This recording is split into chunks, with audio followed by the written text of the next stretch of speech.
El silencio en la mansión Balbuena era una bestia viva, una criatura palpable que respiraba por los pasillos de mármol y se enroscaba en las esquinas de los salones suntuosos. Marina conocía bien a esa bestia. Llevaba 2 años trabajando allí, y en esos 2 años había aprendido a moverse sin hacer ruido, a limpiar sin dejar rastro de su presencia, a ser poco más que una sombra eficiente. El dueño de la mansión, el señor Ricardo Balbuena, era un hombre que valoraba el silencio y el orden por encima de todas las cosas. No toleraba errores, no perdonaba descuidos y, sobre todo, no soportaba la idea de que alguien pudiera engañarlo, por insignificante que fuera el engaño.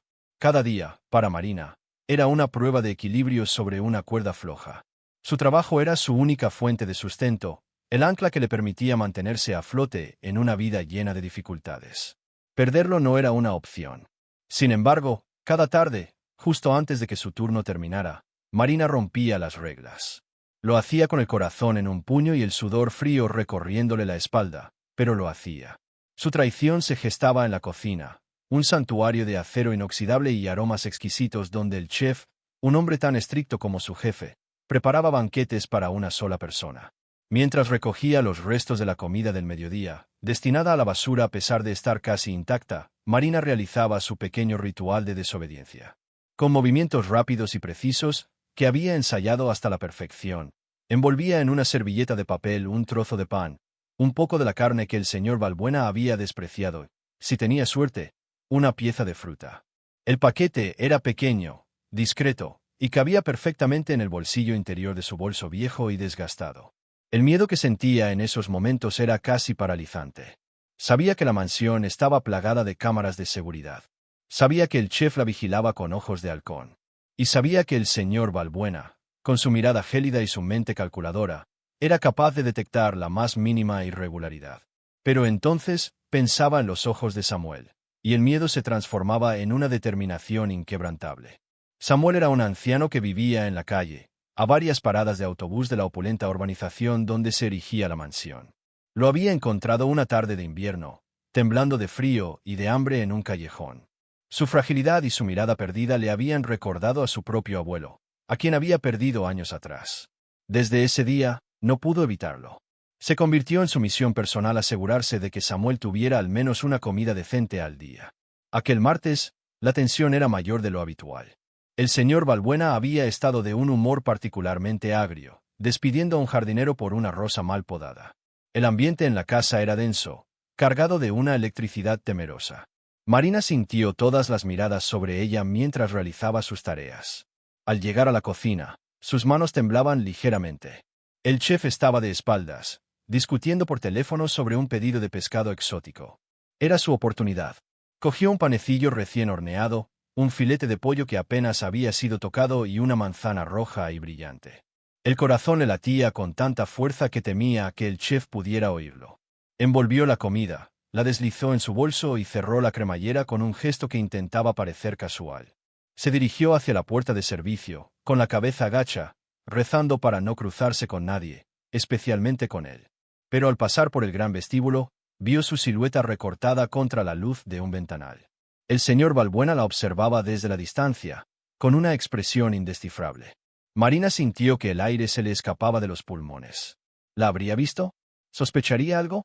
Forzó una inclinación de cabeza a modo de despedida y caminó más rápido, casi corriendo, hacia la salida.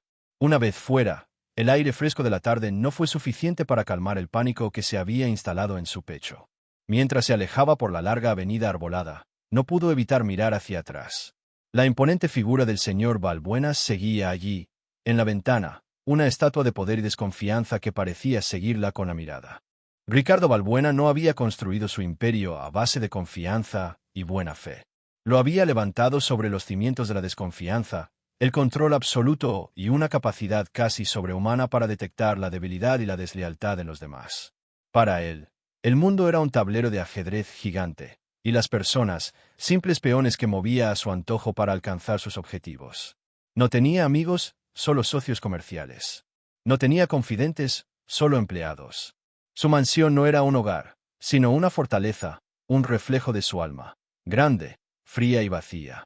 Sentado en su despacho, un espacio minimalista dominado por el cuero negro y el cristal, observaba los monitores que mostraban cada rincón de su propiedad.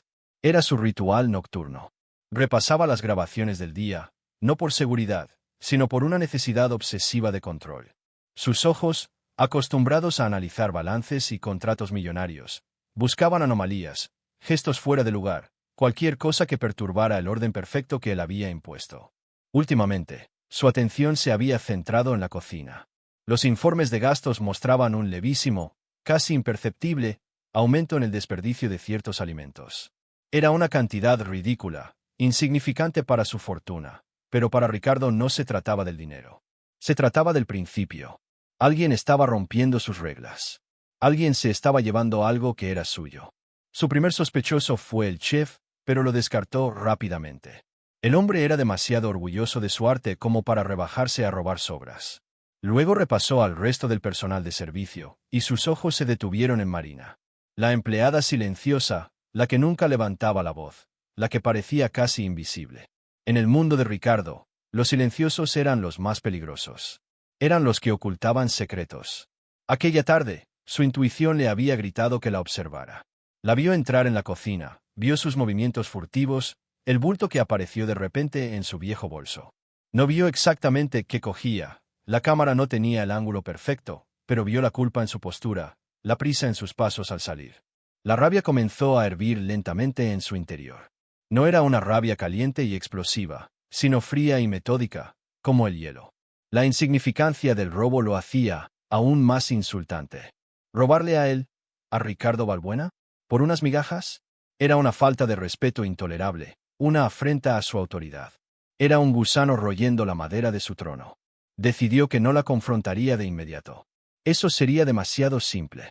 Quería pruebas irrefutables. Quería atraparla en el acto, humillarla de tal manera que sirviera de lección para todos los demás.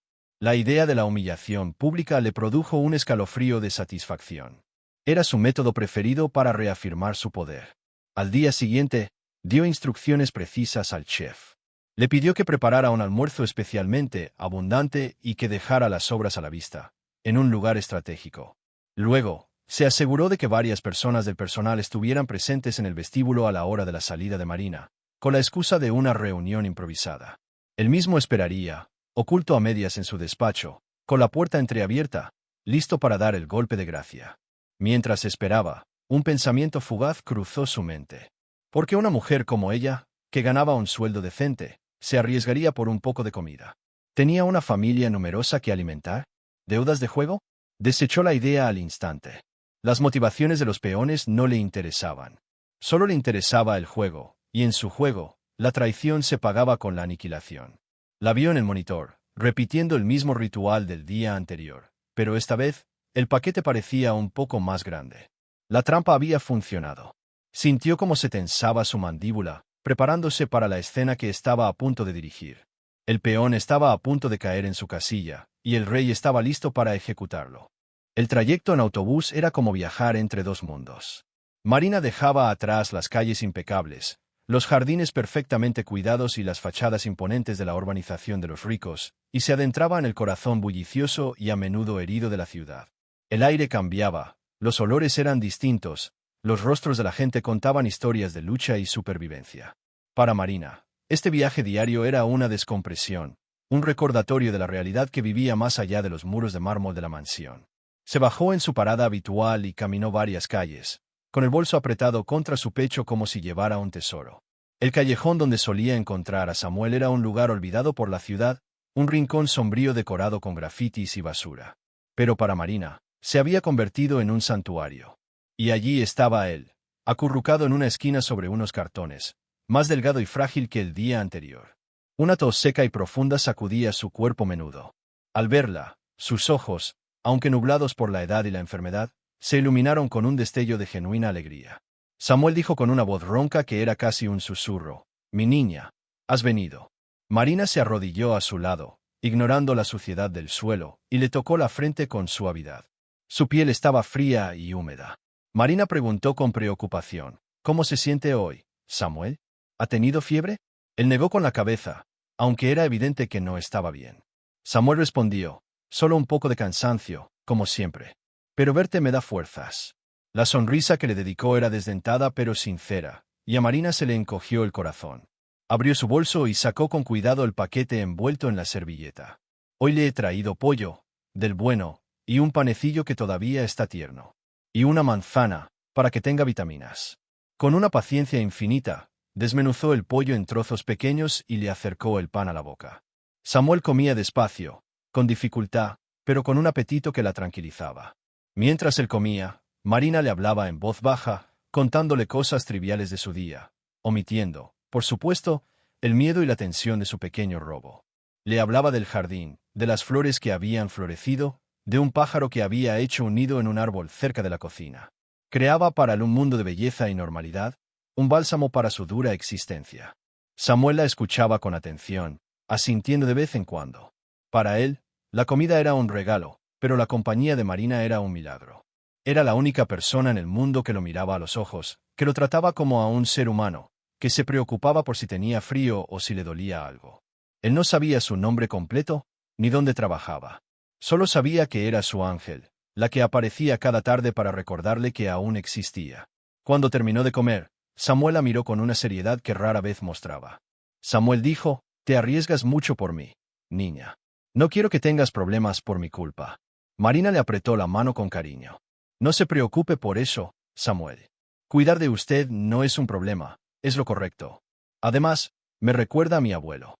Él también tenía una tos así». Una ola de nostalgia y tristeza la invadió por un momento. Ayudar a Samuel era, en cierto modo, una forma de seguir cuidando a la persona que más había querido en su vida.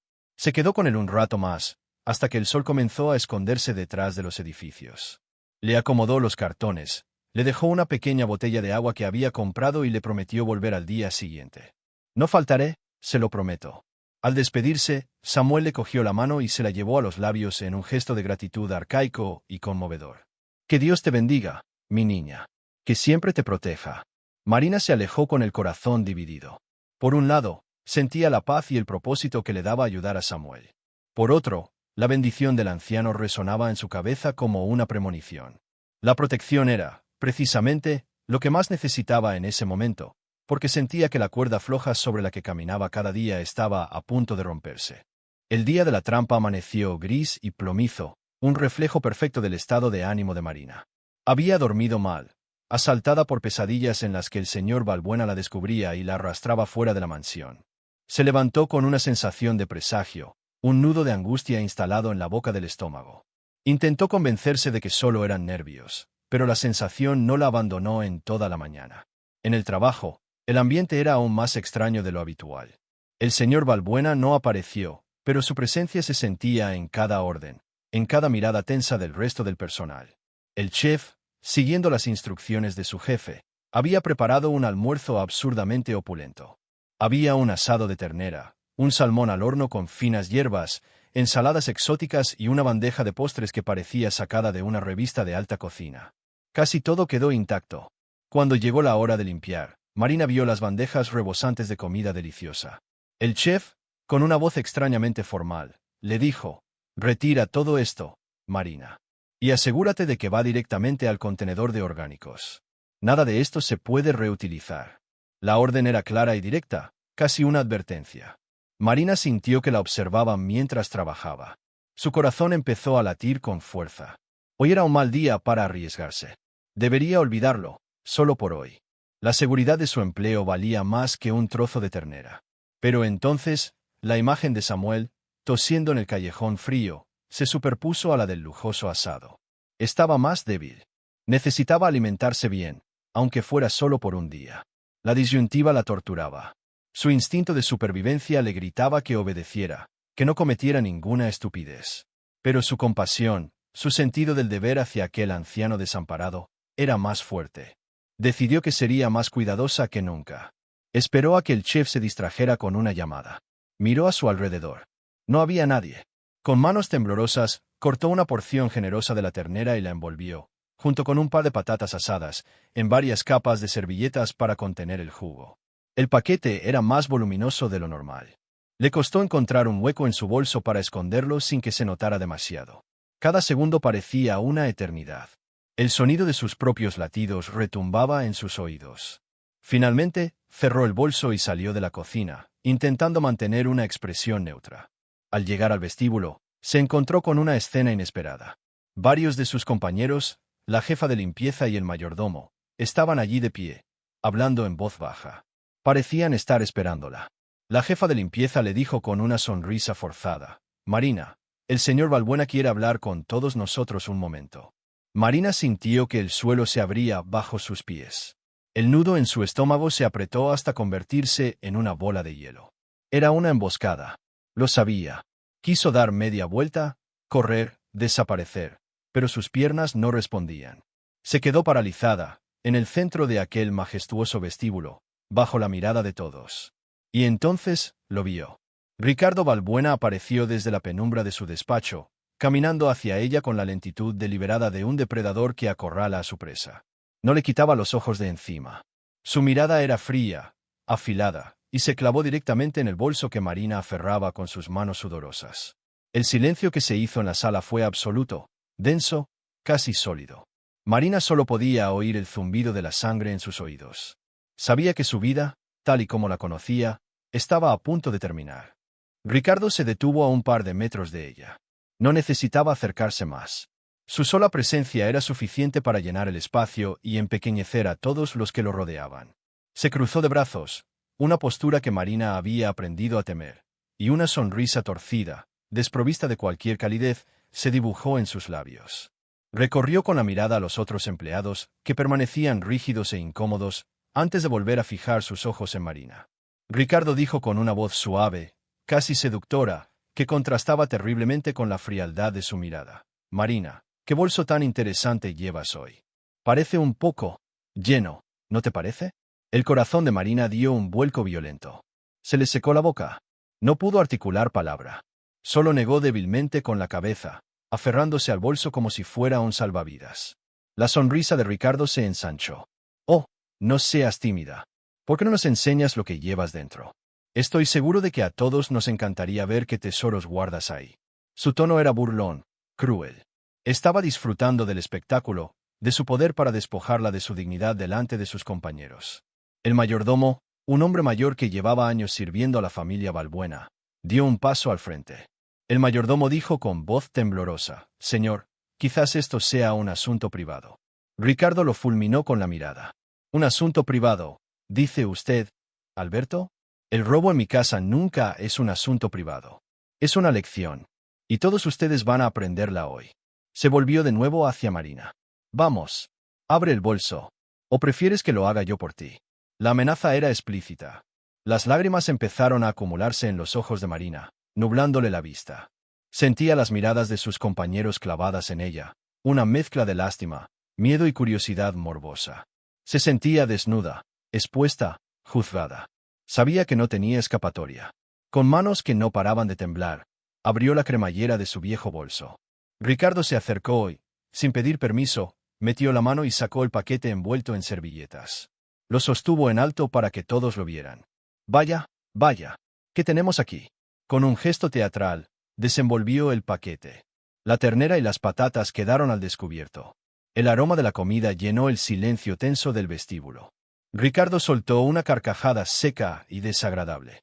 «Así que esto es un poco de carne fría. ¿Arriesgas tu trabajo, tu sustento, por las sobras de mi plato? Eres aún más patética de lo que pensaba». La palabra patética la golpeó como una bofetada. Las lágrimas rodaron por sus mejillas. Quería explicar, quería hablar de Samuel, quería gritar que no era para ella, pero las palabras se habían atascado en su garganta, ahogadas por la vergüenza y el miedo. Ricardo se inclinó hacia ella, su rostro a centímetros del suyo. Su aliento olía a café caro y a desprecio. Ricardo susurró para que solo ella lo oyera: «No quiero volver a ver tu miserable cara en mi casa. Coge tus cosas y lárgate. Y considérate afortunada de que no llame a la policía». Luego, se enderezó y arrojó la comida al suelo de mármol con un gesto de asco. Se dirigió al resto del personal con voz atronadora: «Que esto les sirva de lección a todos. En esta casa no hay lugar para ladrones ni para parásitos. Ahora, vuelvan a su trabajo». Sin decir una palabra más, dio media vuelta y se encerró en su despacho. Los demás empleados se dispersaron rápidamente, sin atreverse a mirar a Marina.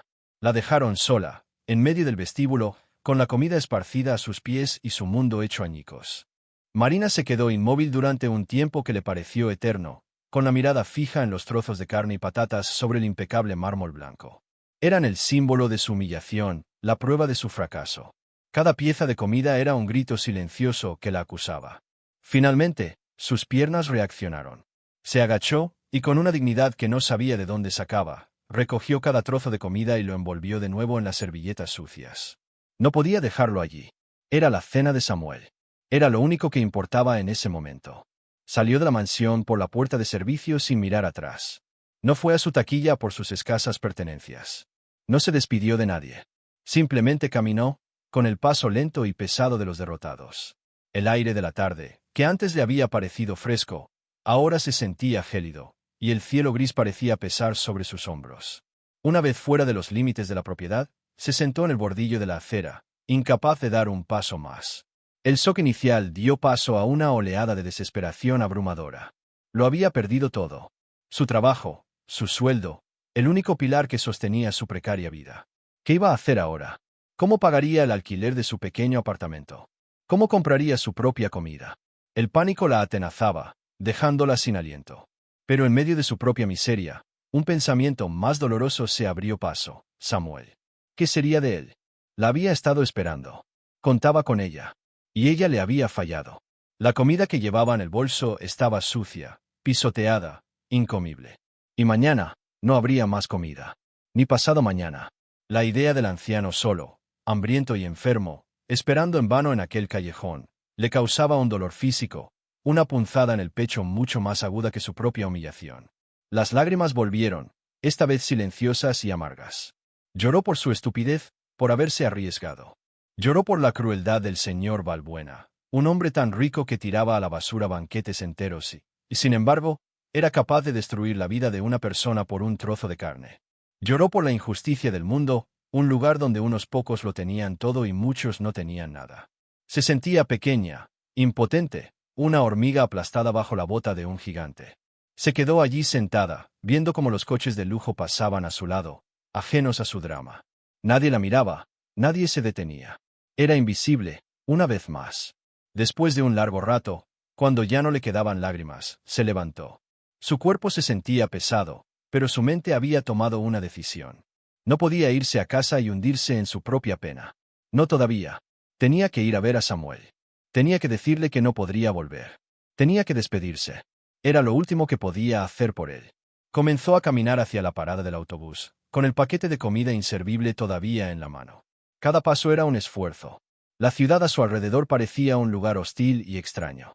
Sentía que ya no pertenecía a ninguna parte. Había sido expulsada del mundo de los ricos, y ahora no sabía cómo sobrevivir en el mundo de los pobres. Se sentía como una náufraga en medio de un océano de asfalto, sin tierra a la vista. Y la única persona que la consideraba un ángel estaba a punto de descubrir que sus alas estaban rotas. Dentro de su despacho, Ricardo Balbuena intentaba concentrarse en un informe financiero multimillonario. Los números, que normalmente eran su refugio, su lenguaje, hoy le parecían símbolos vacíos y sin sentido. No podía quitarse de la cabeza la imagen de Marina. Esperaba sentir una profunda satisfacción, el regusto del poder ejercido, la tranquilidad de haber extirpado un pequeño cáncer de su organización. Pero en lugar de eso, sentía un vacío incómodo, una extraña desazón que no lograba identificar. La expresión de la mujer lo perseguía. No había visto desafío en sus ojos, ni la astucia de una ladrona profesional.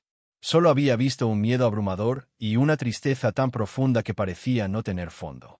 Cuando recogió la comida del suelo, no lo hizo con rabia, sino con una especie de reverencia desesperada, como si estuviera recogiendo los pedazos de algo sagrado. Era un comportamiento que no encajaba. No tenía lógica. Un ladrón común habría huido, avergonzado o furioso. Ella, en cambio, se había preocupado por las obras caídas al suelo. ¿Por qué? La pregunta empezó a martillearle la cabeza, una pequeña grieta en la armadura de su certeza. Ricardo odiaba las preguntas sin respuesta. Odiaba los cabos sueltos.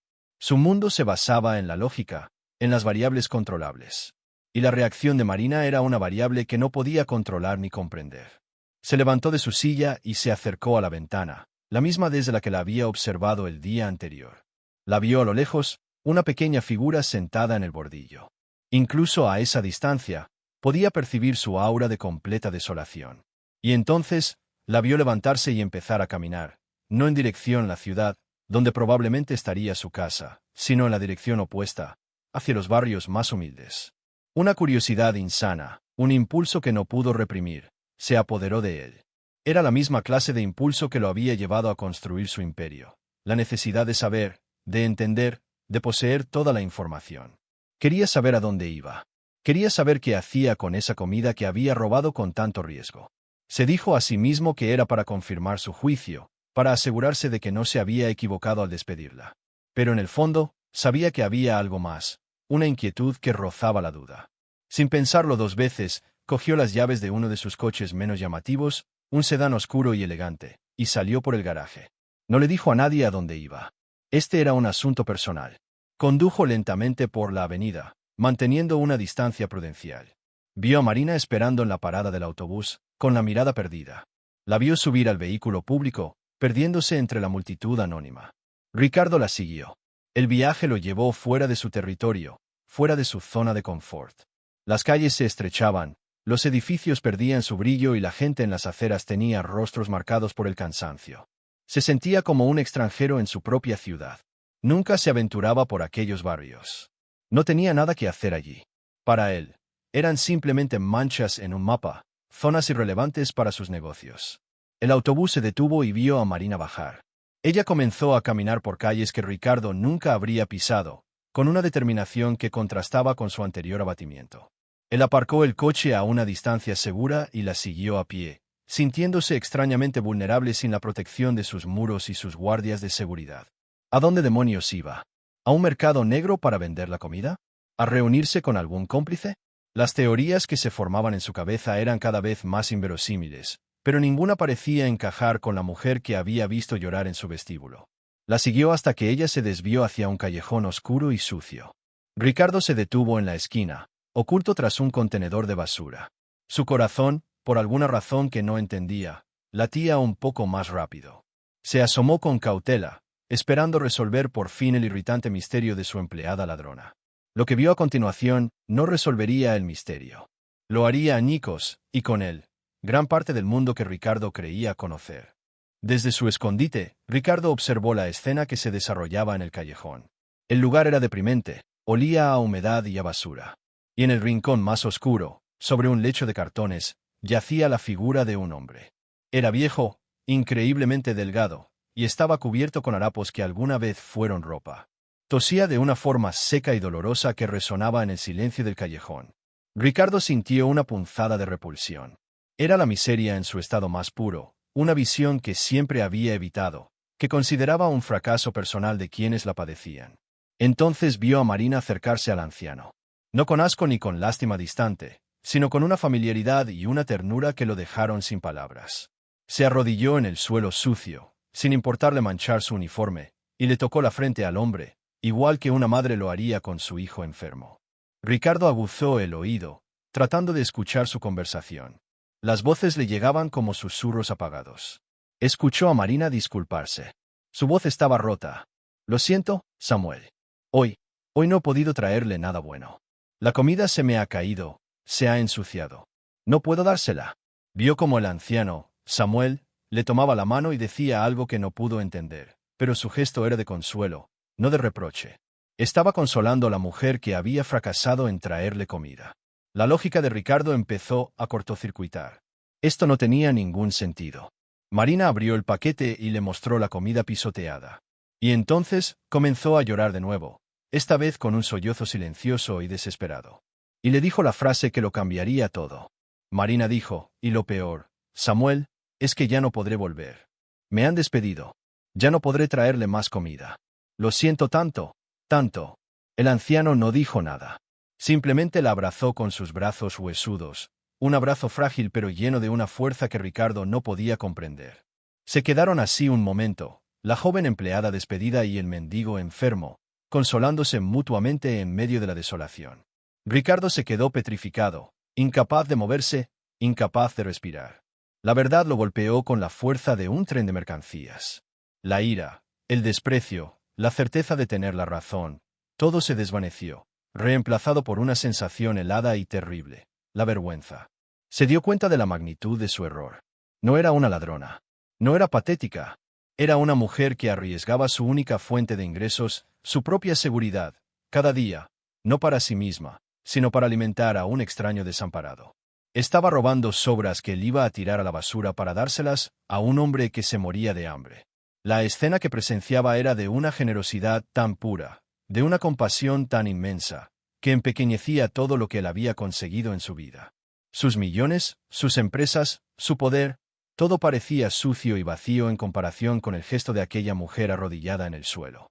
Se vio a sí mismo a través de los ojos de ella, un monstruo cruel y arrogante, un hombre tan pobre de espíritu que no podía reconocer un acto de bondad ni aunque le golpeara en la cara. La humillación que le había infligido, el placer sádico que había sentido al destrozarla delante de todos, el recuerdo le quemó por dentro como un ácido. Por primera vez en décadas, Ricardo Balbuena sintió algo que creía haber olvidado: el peso de su propia conciencia. Ricardo retrocedió lentamente, alejándose de la esquina del callejón como si hubiera visto un fantasma. Necesitaba aire. Sentía que se ahogaba. Caminó sin rumbo por las calles desconocidas, con la imagen de Marina y Samuel grabada a fuego en su retina. El mundo a su alrededor parecía haber cambiado de color. Los rostros de la gente anónima que se cruzaba con él ya no eran invisibles. Veía el cansancio en sus ojos, la preocupación en sus frentes, las pequeñas batallas que libraban cada día para sobrevivir. Y él, en su torre de marfil, nunca se había dignado a mirar. Se apoyó contra una pared, sintiendo un mareo. Su mente, normalmente un mecanismo de precisión, era un caos de emociones conflictivas. La vergüenza era la más poderosa, pero también había una profunda confusión. ¿Cómo había podido estar tan ciego? Había construido su vida sobre la premisa de que todo el mundo actuaba por interés propio, que la bondad era una máscara para la debilidad o la manipulación. Y en un sucio callejón, una empleada de la limpieza acababa de demoler los cimientos de su filosofía vital con un simple acto de compasión. Recordó su propia vida, su ascenso implacable hacia la cima. Recordó a las personas que había pisoteado por el camino, los socios a los que había traicionado, las súplicas que había ignorado. Siempre se había justificado a sí mismo diciendo que eran las reglas del juego. Negocios son negocios. Pero lo que había visto no era un negocio. Era humanidad. Algo que él había perdido por el camino, si es que alguna vez lo tuvo. Un recuerdo lejano emergió de las profundidades de su memoria. Era un niño, en una casa mucho más humilde. Su madre, una mujer de rostro cansado pero de sonrisa amable, partiendo su único trozo de pan para compartirlo con un vecino que había perdido su trabajo. En aquel entonces, le pareció un gesto normal. Ahora, se daba cuenta de que era el mismo tipo de milagro que acababa de presenciar. ¿En qué momento se había convertido en lo contrario a su madre? Cuando el dinero y el poder se habían vuelto más importantes que las personas. Volvió a su coche y se quedó sentado al volante durante mucho tiempo, con el motor apagado. Vio a Marina salir del callejón, sola, con la cabeza gacha y los hombros caídos. La vio caminar hacia la parada del autobús, una figura de pura derrota. No la siguió más. Ya había visto suficiente. El viaje de vuelta a su mansión fue como atravesar un país extranjero. La opulencia de su barrio le resultó obscena. Su propia casa, antes un símbolo de su éxito, ahora le parecía una cárcel dorada, una fortaleza que lo aislaba de la vida real. Entró y el silencio ya no le pareció pacífico, sino sepulcral. Cada objeto de lujo, cada obra de arte, parecía burlarse de él, recordándole su pobreza espiritual. Despidió al personal por el resto del día. Necesitaba estar solo. Se sirvió una copa de un whisky carísimo, pero el licor no le supo a nada. Se paró frente a un gran espejo y se miró fijamente. No vio al hombre de negocios exitoso y temido que todos veían. Vio a un hombre vacío, un cascarón hueco con un traje caro. Vio al villano de la historia. Y por primera vez en su vida adulta, Ricardo Balbuena se sintió completamente perdido. La certeza que lo había guiado toda su vida se había hecho añicos, y no tenía ni idea de cómo empezar a recoger los pedazos. Sabía una cosa, sin embargo, no podía dejar las cosas como estaban. Lo que le había hecho a Marina era una injusticia tan grande que no podía ser ignorada. Tenía que arreglarlo. Pero, ¿cómo? ¿Cómo se repara una vida que has destrozado por arrogancia y crueldad? La respuesta no estaba en su cuenta bancaria ni en su lista de contactos. La respuesta, lo intuía, requería algo que él apenas sabía que poseía: un corazón. A la mañana siguiente, Marina se despertó en su pequeño apartamento con la sensación de tener una losa de plomo sobre el pecho. La realidad la golpeó con la crudeza de la luz del sol que se filtraba por la persiana rota. Estaba desempleada. No tenía ahorros. El propietario del apartamento no tardaría en llamar a su puerta para pedirle el alquiler. Se levantó y preparó un café, el último que le quedaba, y se sentó a la mesa de la cocina con una hoja de papel en blanco delante. Tenía que hacer una lista, un plan. Buscar trabajo. Ir a las agencias de empleo. Pero el desánimo era tan grande que le costaba incluso sostener el bolígrafo. Cada vez que cerraba los ojos, veía el rostro despreciativo del señor Balbuena y la comida esparcida por el suelo. La humillación seguía fresca, como una herida abierta. Mientras tanto, en su mansión, Ricardo Balbuena tampoco había dormido. Pasó la noche en vela, caminando por los salones silenciosos, lidiando con los fantasmas de su propia creación. Al amanecer, no era el mismo hombre. La arrogancia había sido reemplazada por una determinación sombría. Se había pasado la vida construyendo cosas, empresas, edificios, fortunas. Ahora, tenía que construir algo mucho más difícil, una enmienda. Su primer paso no fue llamar a sus abogados ni a sus asistentes. Cogió el teléfono y llamó a Alberto, su mayordomo. Le pidió, con un tono inusualmente humilde, que le consiguiera la dirección de Marina. Alberto, sorprendido por el tono de su jefe y por la petición, se la proporcionó sin hacer preguntas. Su segunda acción fue más compleja. Pasó varias horas en Internet, investigando sobre los refugios para personas sin hogar, los comedores sociales, las organizaciones que trabajaban con la gente de la calle. Era un mundo del que no sabía absolutamente nada. Los nombres, las cifras, las historias que leía, lo abrumaban. Se dio cuenta de la magnitud del problema que había ignorado durante toda su vida. Finalmente, salió de la mansión. No se puso uno de sus trajes a medida, sino unos pantalones y una camisa sencillos. Condujo él mismo, de nuevo hacia aquella parte de la ciudad que el día anterior le había parecido tan ajena. Su destino era el callejón. Cuando llegó, el sol ya estaba alto. El callejón estaba vacío. Samuel no estaba allí. Ricardo sintió una punzada de pánico. ¿Se habría ido? ¿Le habría pasado algo durante la noche? Preguntó a un comerciante de una tienda cercana. El hombre lo miró con desconfianza. ¿El viejo Samuel? A veces se va a la entrada de la iglesia a pedir, a un par de calles de aquí. Ricardo le dio las gracias y se dirigió hacia la iglesia. Y allí lo encontró, sentado en los escalones, temblando a pesar del sol. Se veía aún más frágil a la luz del día. Ricardo se acercó a él con cautela. No sabía qué decir, cómo empezar. Samuel levantó la vista, y sus ojos mostraron un atisbo de miedo al ver a aquel hombre bien vestido acercándose a él. Ricardo se agachó para quedar a su altura, un gesto que le resultó extrañamente difícil. Ricardo dijo con voz suave: «Disculpe, ¿es usted Samuel?» El anciano asintió, receloso. «Mi nombre es Ricardo. Soy un conocido de Marina». Al oír el nombre de Marina, la expresión de Samuel cambió. Se relajó un poco. Samuel preguntó: «¿Le ha pasado algo? ¿Está bien?» Ricardo sintió una punzada de culpa. Él era la razón por la que ella no estaba bien. «No, ella está bien. Solo, estoy preocupado por usted. Veo que no se encuentra bien. Me gustaría ayudarle». Samuel lo miró con escepticismo. Nadie se había ofrecido a ayudarle en años. La gente le daba una moneda, a veces, pero nadie se ofrecía a ayudarle. «¿Por qué? ¿Qué quiere de mí?», preguntó con desconfianza. Ricardo suspiró. Era más difícil de lo que había imaginado. «No quiero nada. Solo quiero asegurarme de que esté bien. Quiero llevarlo a un médico, conseguirle un lugar cálido donde dormir y comida caliente». Samuel seguía sin creerle. «La chica, Marina, ella me cuida». Ricardo respondió con sinceridad: «Lo sé. Y sé que ella ya no puede hacerlo. Por eso estoy yo aquí. Porque le debo mucho a ella. Y a usted». Esta última frase la dijo casi en un susurro, más para sí mismo que para el anciano. Pero Samuel la oyó. Y en la extraña y sincera declaración de aquel desconocido, percibió algo que lo convenció. Quizás, solo quizás, este hombre decía la verdad. Convencer a Samuel no fue fácil. Los años en la calle le habían enseñado a desconfiar de las promesas y de la amabilidad repentina. Pero Ricardo fue paciente. No lo presionó. Se sentó con él en los escalones de la iglesia y, por primera vez en su vida, simplemente escuchó. Escuchó la historia de Samuel. Cómo había sido un trabajador de la construcción hasta que un accidente lo dejó incapacitado, cómo su familia lo había abandonado, cómo había acabado en la calle. Cada palabra era un ladrillo más en el muro de la vergüenza de Ricardo. Finalmente, después de casi una hora, Samuel aceptó su ayuda. Ricardo lo ayudó a levantarse y lo guió hasta su coche. La gente que pasaba los miraba con curiosidad. El millonario y el mendigo, una estampa improbable. Llevó a Samuel a una clínica privada, donde se aseguró de que recibiera la mejor atención posible. Los médicos le diagnosticaron una neumonía avanzada y una grave desnutrición. Lo ingresaron de inmediato.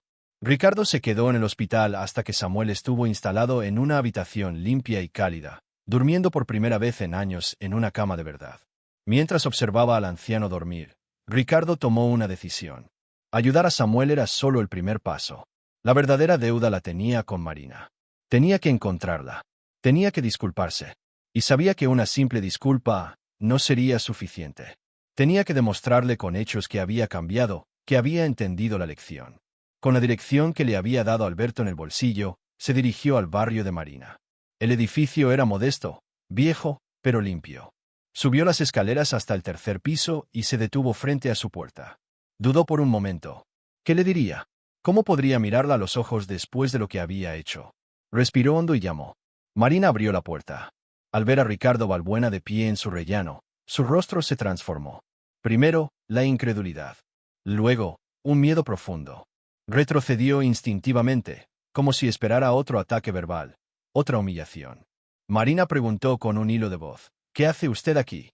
Ricardo vio el pánico en sus ojos y sintió otra oleada de autodesprecio. Levantó las manos en un gesto de paz. Ricardo dijo, por favor, no tenga miedo. No he venido a molestarla. Solo, necesito hablar con usted. ¿Puedo pasar un momento?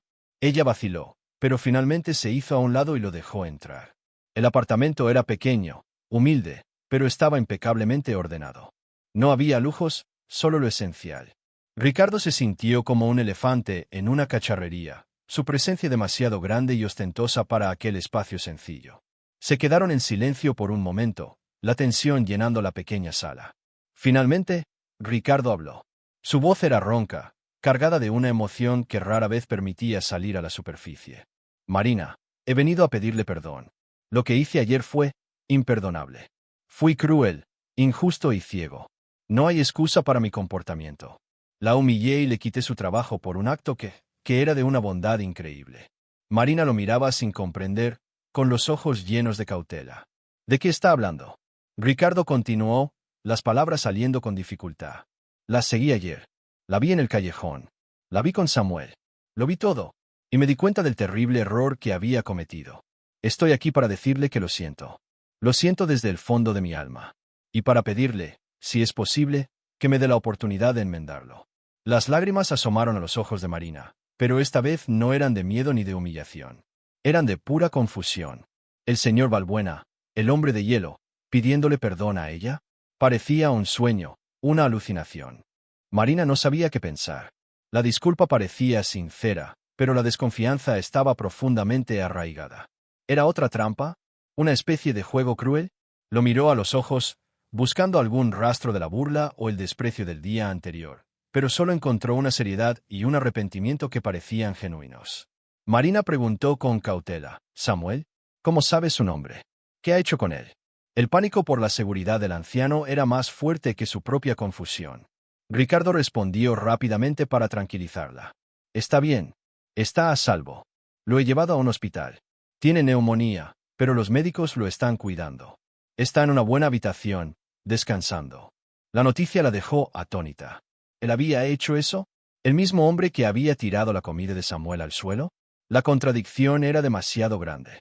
Ricardo continuó, sé que las palabras no son suficientes.